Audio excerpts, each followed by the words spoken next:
नमस्कार मित्रों, 37वें एपिसोड में आपका स्वागत है। श्री गागनदास ताराचंद ब्रह्म खत्री, जैतपुर। मुझे टांग में दर्द हो गया। दर्द भी इतना कि ना चल पा रहा था और ना बैठ पा रहा था तथा ठीक तरह से सो भी नहीं पा रहा था।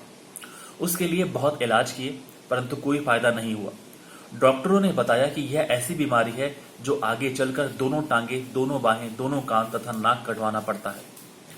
यह सुनकर मैं मायूस हो गया तथा दूसरे बड़े होशियार डॉक्टरों को दिखाया। उन्होंने भी ऐसा ही करने को कहा।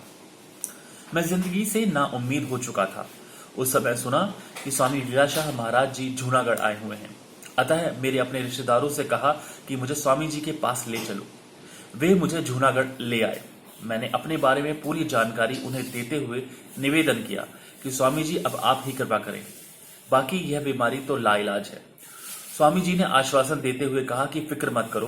उन्होंने मुझे बीमारी के बारे में बताया, साथ ही उसे दूर करने के लिए एक इलाज भी बताया कि ऐसे किया कर, तथा आशीर्वाद भी दिया। कहने लगे कि जल्द ठीक हो जाओगे। मैंने विश्वास करके स्वामी जी की आज्ञा अनुसार वह इलाज शुरू किया और कुछ ही समय में दर्द बिल्कुल उतर गया। अब 1 वर्ष से भी अधिक समय हो गया है, फिर कभी दर्द नहीं हुआ है तथा अच्छी तरह घूम फिर सकता हूँ। डॉक्टरों को फिर भी दिखाया। उन्होंने कहा कि अब वह बीमारी नहीं है जो हमने पहले बताई थी। यह थी स्वामी जी का आशीर्वाद जिसने अनहोनी को भी होनी कर दिया। धन्यवाद।